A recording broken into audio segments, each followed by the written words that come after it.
Good evening, goedenavond, internet friends. David here from Stadiums for Ants. We're here with my friend Nick. Nick, introduce yourself, mate. Hi, I'm Nick. I will be 34 on Monday. I live near Rotterdam, but have loved Ajax like all my life, and yeah, I also have a passion for stadiums.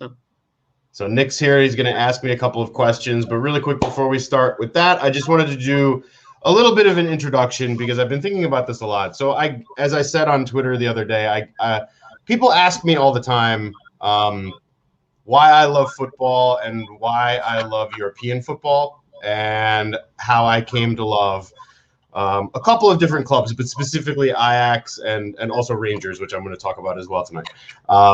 So as you guys probably know, I'm from Cleveland, Ohio. I grew up in the part of America that we call the Midwest. So kind of Detroit and Chicago, we're all very close to each other.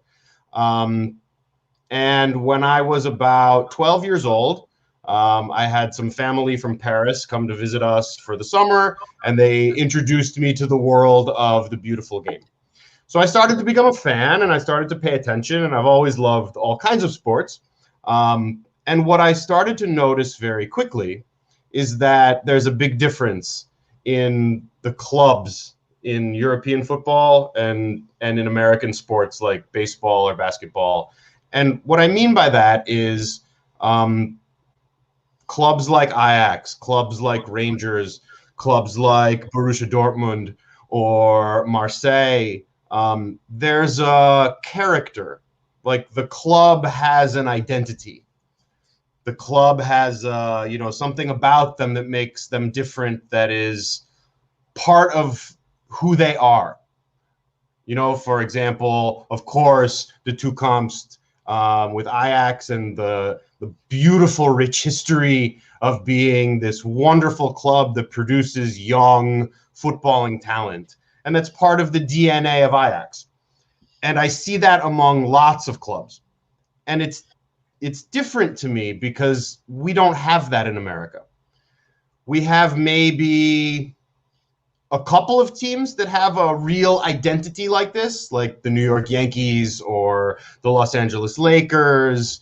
But for mostly, if you look across all of American sports, you could take one club and move them to a different city and rearrange and put them in another town, and nothing really changes. It's only the colors and the logos. And there's something so beautiful to me about a club that has its own DNA and its identity and its culture that extends to the fans. And it's the thing that I love the most. And so I think about the teams that I grew up with loving in America, which is, of course, my other favorite team, which is the Cleveland Indians, the baseball team here in Cleveland, Ohio. We also have a football team called the Cleveland Browns, American football. And I, how do I say this gently? I don't like how my community treats the Cleveland Browns versus the Cleveland Indians. This city loves the Cleveland Browns, no matter how good they are and no matter how bad they are. And this town is also always speaking poorly about the Cleveland Indians, which is my favorite team. And part of the things that they say all the time is that they're so cheap and they won't spend any money and they don't want to win. And yet, the team has a very good history of success. And the thing that draws me specifically to Ajax that I love so much is that I look back from a couple of years ago when that wonderful team that came so close to the Champions League final, they're all gone now. Yeah. And I understand that. But the part of it that is so beautiful to me is that I see the interactions and I see the way Ajaxieten and Amsterdammers respond to that. And it doesn't seem like anybody's very angry about it. It seems to me like this is normal for Ajax, that Ajax will always produce the next generation of great players. Mm-hmm. Because it's part of the club's DNA. And I think that is so beautiful, and it's so attractive to me, because I wish that's how my city treated my favorite team, the Indians, because we're very similar. We're always producing young players, but then they go. The difference is that in Cleveland, Ohio, everybody gets angry. And I think it's really silly. And I see these similarities between my baseball team and Ajax, and it's so beautiful to me. So that's why I have become part of who I am. Yeah. Yeah. Well, I was going to say that I also don't understand the way some American sports have those franchises, and one year they can be in Cleveland, the other year, a bit exaggeration, they can be in New York, then they are in Atlanta or something. Why? What's the fun in that? Yeah. Yeah. So it's interesting because that's because our clubs are 100% privately owned, and I know that that has changed in Europe. But originally, clubs in Europe, from what I understand, were always community owned. Yeah, especially I think that's not the same in America. We were always privately owned, so it's kind of like just having a company. And if they want to relocate to a different city and the company now has a headquarters somewhere else, then that's what they do. Yeah, I think that's especially the case in England, where the clubs are like literally they are not part of the community. They are the community. Yeah. In England, it's the same for some clubs in the Netherlands as well. Obviously, Ajax has been all over Amsterdam, so they are part of Amsterdam and not just one part of Amsterdam, but because they've been in the north, they've been in the east, they've been in the southeast for 25 years now, maybe even longer. Of course. Yeah, but they've always been in Amsterdam. So we have another friend here who's going to join the stream now. I want to say hi to everybody who's in the chats here. Tim, Boyd, Don, we really appreciate it. Thanks for tuning in, guys. It's nice to see you all. Throw some questions in the comments. Tonight is just all about talking about why we love the teams that we love and what are the things about them that we love so much. So I'm going to add our other friend here. Good evening, mate. How are you? I'm good, thank you. How are you? Yeah, I'm doing really well. I love that track jacket. That is excellent. Yeah, it's an old school one. It's 95, the year we won the Champions League. Fantastic, mate. I absolutely love it. Well, welcome to the show. Appreciate you coming back in the day as well. And are you guys familiar with one another? Please introduce yourself. I'm not. I'm Tal. I was born and raised in Amsterdam. Just last year, I moved to London. But obviously, Ajax is my thing. I've been going since I was a little kid, like 8 or 9 years old, and going into the old stadium, the Meer, and after that, the arena as well. Now the Johan Cruyff Arena. But yeah, Ajax is in my heart, and I love it, and I couldn't resist joining in on this one. Well, I really appreciate it. Wait, we have a question in the comments. Tim, I actually didn't know that there was an Ajax store. I used to live in New York City a long time ago. There was not an Ajax store, but now there is one, and I haven't been back to New York since I moved away. So maybe on my flight overseas in the fall, I can stop in New York and pick up some things, although I don't know if I would really need to since I'm coming to Amsterdam. Exactly. You should just get it all there. Much easier. It's funny. I was on the website for the club the other day. I was going to buy some things, and I said, you know what? I think it would be emotionally better if I just wait and I buy them in person. Yeah, I know. All right, guys. So I have some questions for you guys.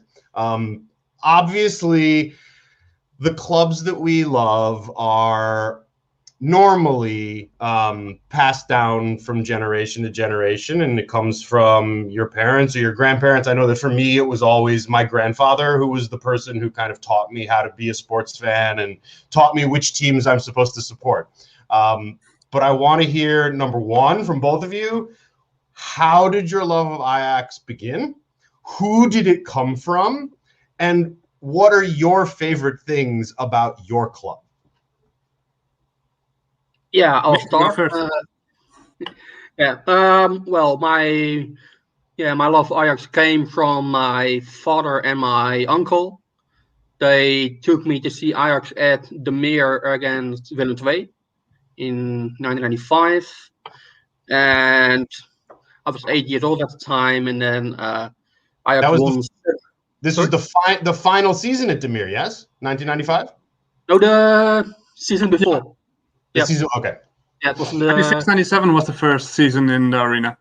Yeah. Okay, so it was 2 years before. Okay, I have my timeline. And then Ajax won 7-0. They were like 3-0 up in the first 15 minutes. So I was like, okay, this is fun.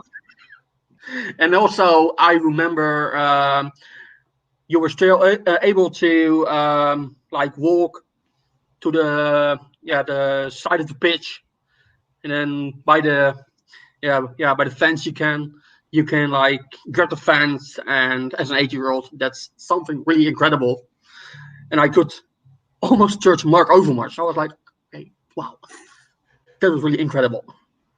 And I've never looked back, and I still love Ajax to this day, and I will forever love them. And what's your favorite thing about them? Well, despite being the biggest club in the Netherlands, they are still pretty humble towards everybody else.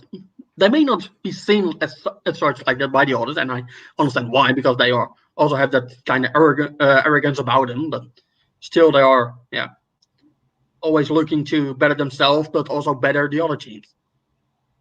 It's a beautiful thing. Yeah. All right, mate, batter up. Actually, my story is pretty similar in a way. My parents aren't big football fans. Basically, nobody in my family was. But growing up in Amsterdam, obviously all the kids around me were big fans of Ajax. And I always used to be like a little goalkeeper. So if we played football, then I was the goalie. And a neighbor of mine invited me to watch an Ajax game in the old stadium in the Meer. And we were in the skybox. It was an insane experience by itself. But I was a big fan of Van der Sar, being a goalie, of course. Okay. And it was halftime, and the players were walking towards the dugout. And I hang out of the skybox with like most of my body screaming on top of my lungs, Van der Sar, Van der Sar.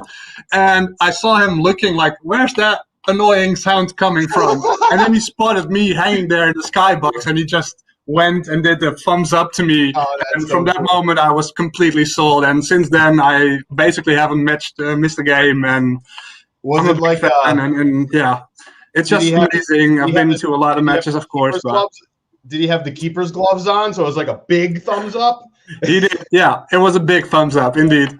So no, it was an amazing experience. And since then, it's been an amazing journey. And obviously winning the Champions League and the World Cup even. I remember going to school, and since the World Cup game was in Tokyo, it was like 11 a.m. for us.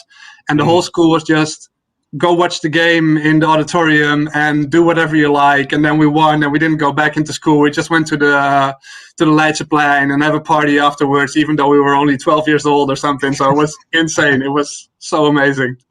That's so cool. So cool. So then I have to ask a follow-up question for that, of course. So one thing that I noticed specifically this past summer when Donny van de Beek was sold to Manchester United, the fans did not get angry. The fans weren't mad at the club. Of course not. No. But you want such a player to grow, and it's so sad to see him on the bench now. So so sad. It's so Yeah. sad. But Yeah, I saw usually something. like, But I saw yeah. something that was absolutely spectacular to me. I saw, because of course it was during Corona times, and it was at the beginning of the Corona times, so everybody was still kind of worried of what's going on. And I saw this video where was it the Ultras or maybe some of the guys from F side, and they went to the arena and they blocked the road when Donny was driving his car to leave at night. And they all come out of their cars and they have the red smoke and the flares, and they start to sing to him. Yeah. And I have never seen anything like this in my life. It was one of the most beautiful things I could imagine as a sports fan. And of course, I see this, and so my love for Ajax grows even more because it's just such a wonderful thing to do and a beautiful sentiment. But I would like to know if there are other examples of things like this, things that are specific to Ajax supporters culture that you think are special. Definitely the entradas, if you ask me. In front of like certain games, an example, the derbies against Feyenoord, there are entradas hosted by the F side and the Ultras, which are like around the arena, underneath bridges or something, and they have 20, 25 people and drums and making rhythm, and everybody's there with like the Bengal fires and everything, and it's just a party by itself with like 10,000 people around it, and it's such an insane experience. It's lovely, and yeah, we just go for our club like through thick and thin. It's like no matter what happens, you support your club and you support the players, and if they put in the effort for the team, you wish them all the best, and you'll support them in whatever decision they make. So an example, Donny van de Beek moving to Manchester, man, it was good for him. It was a dream transfer. So of course we're happy for him, and that's how you show it. Yeah, see, it's very different in America, and probably part of that, of course, is because Ajax is playing in Eredivisie and not in the Premier League, obviously, and we don't have this, right? We only have one league, so anytime a player is transferring, they're playing for a competitive team, right? Because we're all in the same league. So I understand that there's some nuanced differences, but I still think that there are also some similarities. So we'll come to Nick next. Nick, I want your cultural story, like what we were just speaking about, that is unique to Ajax. Yeah, well, as I said before, and also Tyler said that, we are really a tight club as well, because we also, with the case of Opinuri, you could see that the entire club got together, supported him, still support him, especially the fans. And when news was announced that he was in a very bad situation, fans went to his house to support his family as well, and that was really something that I was like, okay, this is what Ajax is about. Yeah, I agree. I appreciate that. And I heard that maybe there was a little bit of good news coming from his family recently. Is he? I heard that he's watching TV now, and he's maybe alert. Yeah, that's something I heard as well, but I don't know if that's entirely true. But let's hope he makes some sort of recovery, so to speak.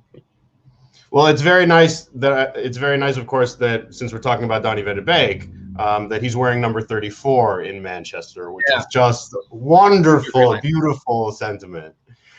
But again, it's these little things that, to me, and maybe it's because I'm coming, from the outside and I'm learning about the club more in the past couple of years. Of course, I've always known that Ajax exists and I always know what it is, but only recently do I become more knowledgeable and understanding about the culture. And so maybe it strikes me differently because to me, it's just so unique.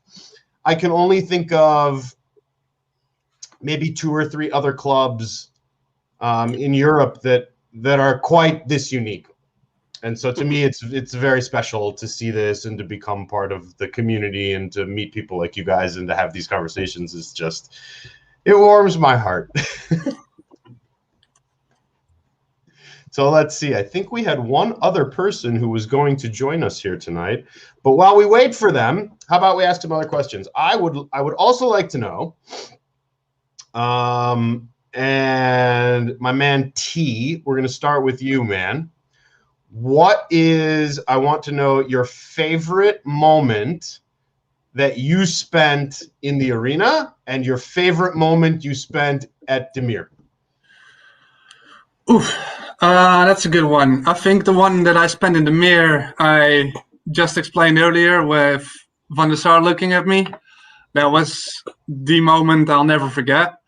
And probably the one in the arena was a match against FC20. It was either the last one or the one before last game of the season where Ajax managed to crown itself champion. I think it was the last match even. Yeah.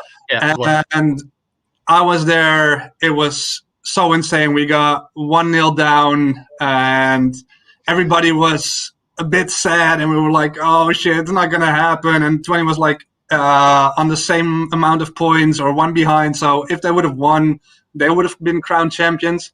But then Siem de Jong managed to score twice and turn it all around. And the whole arena went nuts. It was such an amazing experience. I think that was the 30th championship, which delivered us the third star. So that was incredible. I think that was the most memorable moment in the arena for me.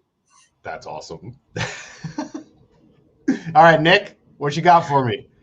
Well, my story in the mirror was the story I just told you about being able to almost touch the players because I was really close to the pitch. And yeah, that was something I had never experienced before and also my only time in the mirror. And then in the arena was a story from a couple of years ago. I was in the arena for the game. I think it was Go Ahead Eagles or some other lower team, and Ajax were winning 6-7-0 again. It always seems to happen when I'm there. They were like 6-7-0, but also that was the day that our friends from Rotterdam, Feyenoord, played against Excelsior. These are our friends. Well, apparently. Yeah, I was going to say that. I live in Rotterdam. So I believe that beats PSV. But... yeah, no. But anyway, I was listening to their game as well because it was also like the penultimate or second to last game of the season anyway, and there was still a slight chance that Ajax was going to go and win the league that year. So I was listening to that game on my phone, and suddenly I heard that Excelsior were 1-0 up. Later, it was 2-0. But for some reason, before I heard that the goal had gone in, I could hear some noise from the F side. So I think someone there had an analog radio that was like 30 seconds ahead of my feed. So, and at one point, a man next to me was looking at me, and are you listening to the game? And I said, yes. So every time we heard some noise coming from the F side, he would look at me and not again. And then eventually Excelsior won 3-0. So Feyenoord didn't win the league yet. Obviously, they would go on and win the league the week after. But it was still fun that Ajax winning 6-7-0 and then Feyenoord not winning the league yet. So that was fun. So now I will tell you my favorite moment, even though I still have not seen a game at the arena. I've been to the arena a couple of times. I did the tour a couple of years ago. We'll make that happen, by the way. Oh, I'm certain of this. You're gonna make it. So I was studying in 2019. I was living in Italy but I was traveling a lot. And so, of course, I come to visit Amsterdam. This was probably my fourth or fifth trip to Amsterdam. So I was quite familiar with the city. I was quite familiar with the culture. But it was the second leg of the Champions League tie against Real Madrid. Mm-hmm. And so I go out to see some friends, and we go to the pub, and we were actually quite close to Leidseplein. And we're just hanging out, and we're watching the game, and I knew that the first game was 2-1. And so Ziyech scores, what was it, like the 6th or 7th minute in the Bernabeu? Right. So he scores the first goal, and so now it's tied on aggregate. And then when David Neres scored, and I am watching the people around me lose their minds. I lost my mind as well. And I'm sure of it. And it was the most incredible thing I have ever seen or experienced. And I've said this a couple of times now in public. This was the moment that I said, oh, there's something special about this club. It was when David Neres scored, and I said, oh my God, this is amazing.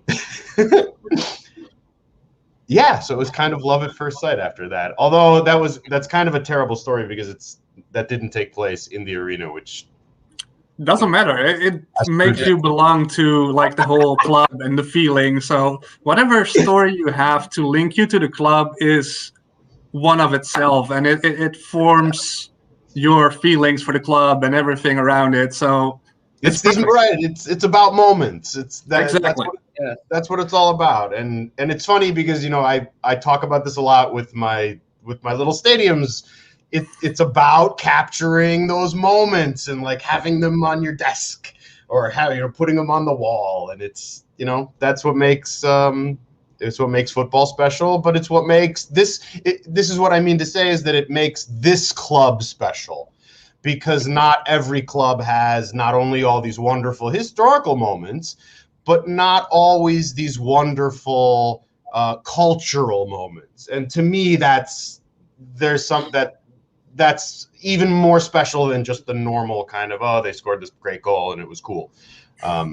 There's a cultural component to Ajax that I love to learn more about. And you guys are great. I just love it. Yeah, one of my favorite things to add to that basically is I think it was 2 years ago against Lyon, who we just played 2 games against recently, where Tadic slapped Neres in the face. And it was such a typical moment for Ajax and the players together just having fun and just going out on the pitch and playing, but still being like, you can see from the outline, even if you're like not familiar with football at all, the fact that they can do that and the surprised face of Neres, like, hey, what the fuck was happening? And Tadic kissing him on the chin. It was like brilliant. It's such a specific moment which really defines the culture of Ajax. So I love that. Yeah, there's a GIF of that, isn't there? Indeed. I remember last season, right before lockdown started, or maybe it might have been like the first or second game with no fans in the grounds, and the American Serginho Dest was playing. I think he was playing right back, and I remember Tadic screaming at him at the end of one of the games, and I was like, yes. Yeah. I think it was the last game before lockdown, still with fans in Heerenveen. Yeah. Oh, was it? Yeah. That was very cool. Okay, so I have a question that I have to ask you guys, because there's some things that I'm trying to learn that I don't quite understand just yet. My first question is, of course, winning the Eredivisie is very important for Ajax every season. But explain to me, how is Europe compared to winning Eredivisie? Is it significantly more important to the club? Is it a little bit more important to the club? I'm trying to understand, what's the hierarchy here? Well, I think if you look at it from the perspective we had in the last couple of years, it's possible again. I think if you asked me this 10 years ago, I would say we have to win the Eredivisie because we cannot win the Champions League or even the Europa League. But in recent seasons, the club has grown in such a way that winning the Europa League should be possible again. And as we've seen, with a bit of luck, we can also win the Champions League again. So I would love to win the Europa League this season. I'm not sure if it's going to happen, but it could happen. Let's put it like that. It would probably be easier without administrative errors. Yeah. And players not taking medication they're not supposed to take. I'm only making some jokes. Yeah, I know. All right, I'm trying to talk about it as well. I want to hear your opinion on this, man. No, I totally agree. I mean, basically, it's kind of hard to say, but the Eredivisie is a baseline. So you kind of expect, as being Ajax and the history that we have, that the Eredivisie should be something you win, period. And obviously there are seasons where we don't make it and PSV walks away with it, or Feyenoord in a very rare occasion. But Eredivisie is the baseline, and everything you do in Europe is much more important because that's where you show the club. That's how we gain, like, people like you from abroad who fall in love with Ajax, is because we have that European platform to show what we are capable of, to show the style of football that we live by, and it's our philosophy. And being able to show that on a wider platform is what it's all about. And the Dutch league is so small and so insignificant that, it's nice to win, and it's pretty much mandatory to win, also financially. But being able to play European matches is just the top. That's what we want to do, and that's what we want to show off. And that's important. But correct me if I'm wrong, though. For the club, and especially for the supporters, if Ajax went out next summer, and I know that this would never happen, but just hypothetically, if Ajax went out next summer and spent 300 million euros on Cristiano Ronaldo, and they bought back Frankie de Jong, and they spent all this money, and they win the Champions League next year, that wouldn't be the same, because Ajax is about the youth. Correct. Yeah, it is. But still, if it were to happen, it happens. But it's maybe it wouldn't feel the same. But because I would like to do it in the way we did it in '95, we nearly did it in 2019.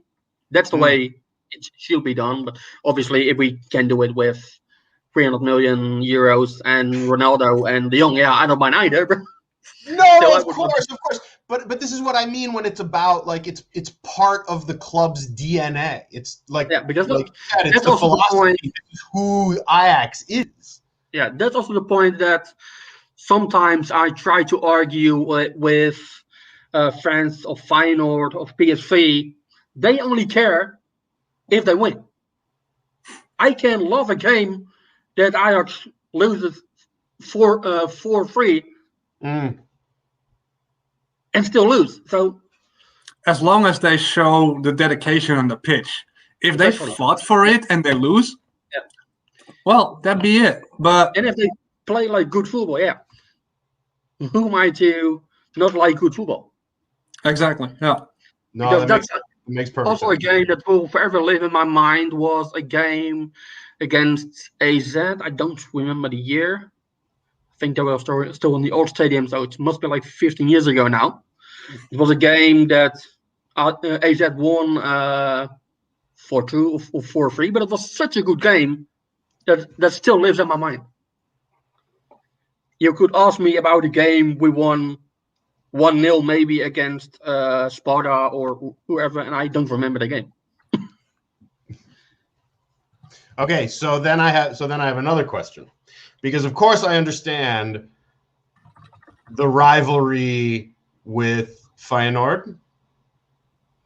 But the rivalry with PSV is different, correct? Yeah, it is. So explain to me how is it different? Why is it different? And what are the differences? Well, I think the main difference is that Ajax Feyenoord is also a rivalry between Amsterdam and Rotterdam. So me being from a town near Rotterdam, it's very unusual for me in a way to be an Ajax fan. But my father was an Ajax or is still an Ajax fan, and my uncle is as well. So they kind of turned me over because as a young kid, I was nearly drawn to Feyenoord, but luckily my father and my uncle saw sense and put that sense into me, so to speak. And that's also that's not the case with PSV. I think PSV is more like a rivalry on the pitch, but nothing more than that. Like, it's not hatred. Well, maybe hatred on the pitch, but it's not as fired up as Ajax Feyenoord, because Ajax Feyenoord is Amsterdam, Rotterdam. Right. The two cities also don't like each other. I don't really know how to compare it to an American cities that don't like each other, but like Boston and New York. Yeah, I guess. Well, I don't know America that well, but I'm sure there are some rivalries out there as well. And Amsterdam, Rotterdam, they don't like each other, and I think they never will. So that's also for me. Why, I'm coming to live in Amsterdam, and I don't see any reason to go to Feyenoord unless we have tickets for the away days. Totally agreed. Unfortunately, being from a small town near Rotterdam, I have to go there more than I like. But yeah.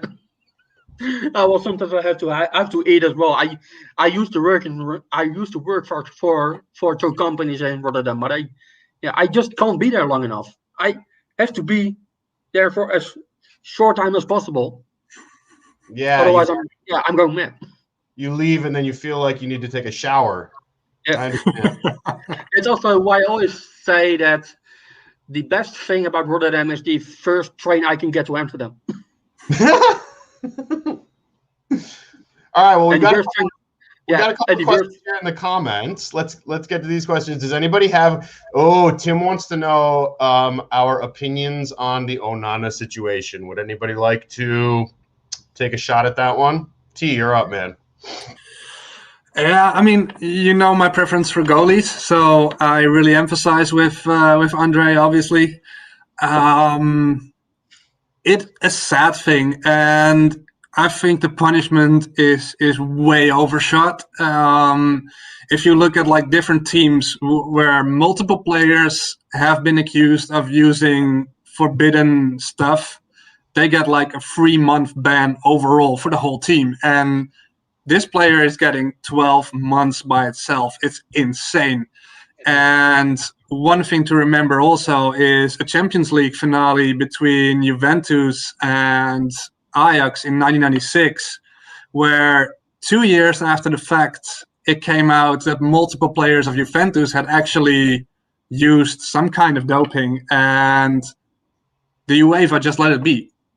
They didn't reverse anything or whatever, and it's incredible how they can measure like different skills, and I don't understand it. And I think that Onana is overly punished in this specific case. He is such a sportsman. He trains hard to keep his body fit, to be the best player of Cameroon, where he comes from, and just he is an ultimate sportsman, and just making a stupid mistake like this. And he's never gotten into any trouble before, correct? Exactly. Yeah. It's a first demeanor. And so why do you think the punishment is so hard for him? Because it doesn't make sense to me either. I agree with everything you just said. Yeah, I have no clue. I mean, honestly, that's something that the UEFA decided, and I do not know what kind of guidelines they had to do it. It's ridiculous, in my opinion. Yeah, and what bugs me is that UEFA also said that they are sure that he didn't do it on purpose. So if you are aware that he didn't do it on purpose, why do you punish him anyway? Yeah. I mean, if he had done it on purpose, he fully deserves any penalty he gets. But No, this of is course. just, just it feels wrong. I agree. It absolutely feels wrong. I mean, for me especially, because in American sports, sometimes like in American football, they find some guy was using steroids and he's banned for like 3 games. So Yeah, I don't that's insane. understand it either. I don't understand it. All right. Well, then we have one last question, which also comes from Tim, who is our absolute spectacular #1 fan this evening. We're very grateful to have Tim here in the Kudos comments. for you. That's exactly right. Tim, take a bow. We can't see you, but we believe that you'll be taking one. Tim also wants to know favorite Ajax players from the past and from today. So, Nick, we'll start with you. Yeah, from the past, it's actually a player I've never seen in his actual playing days, so to speak. It has to be Johan Cruyff. I've only seen him one in a testimonial game for Dennis Bergkamp in 2006. He came on as a sub together with Marco van Basten, and that was the only time I've actually seen him play live. I've obviously seen his videos from Ajax in the past, from the Dutch national team, and player from the current team. Yeah, it's tough because there are so many likable players in this team. But if I had to pick one, it has to be Nico Tagliafico. Yeah, it has to be. Nico Vision. You got the. Yeah. It's like Edgar Davids meets Nico Tagliafico. Exactly. Yeah. When he posted that picture on Facebook, I commented, "Now you're Edgar Tagliafico." Yes, I love it. And I had some likes from his Argentinian fans as well, so that was funny. He's very well liked, it seems. All right, T, you're up.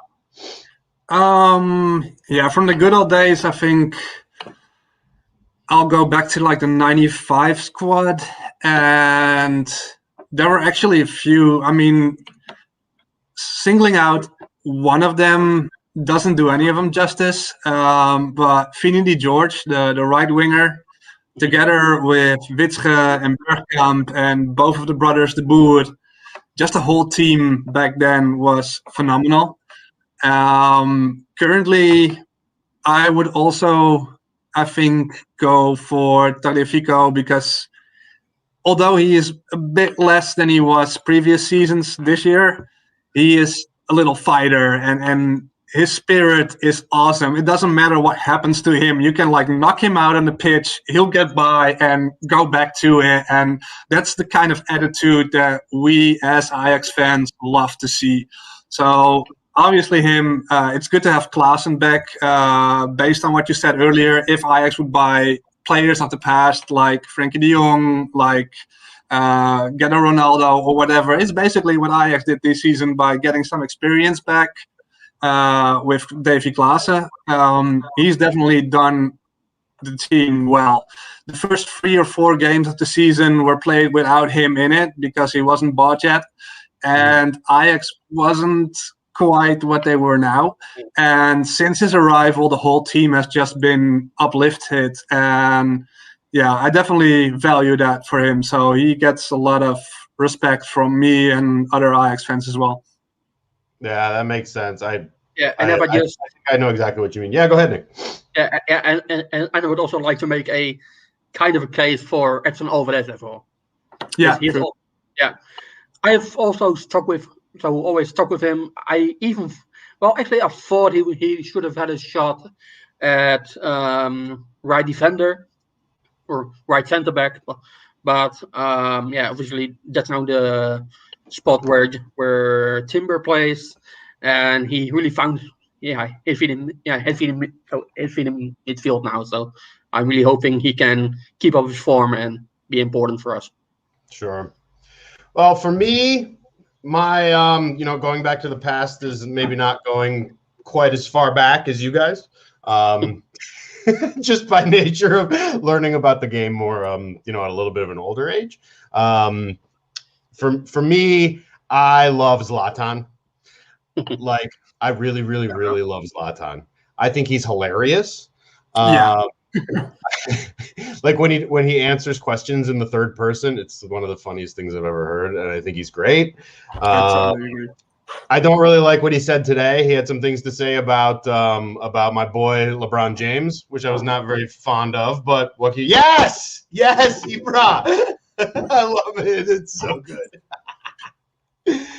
So he's probably my number one from the past from Ajax, and then currently, again for me it's Neres, just because it's that was my moment. That was my big falling in love moment. So in fact, you probably can't see in the video, but I have the away shirt from that year, and it has Neres on the back. Yeah, I could see it. It's a beautiful shirt. Yeah, definitely.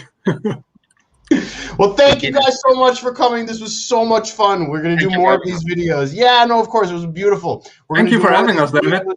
No, of course, man. It's a wonderful thing, and it's so nice to be able to talk to people and to learn.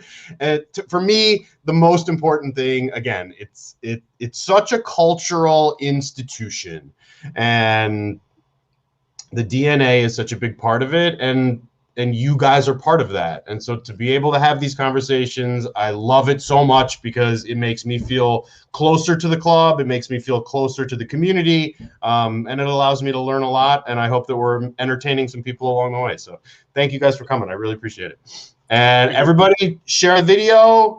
Subscribe if you haven't had a chance to do that yet. We really appreciate all the comments. And we'll see you in the next one. Sounds good. Have a good one, all. Yeah. Thank you. Talk scenes. Have a great one. Bye-bye. Bye-bye.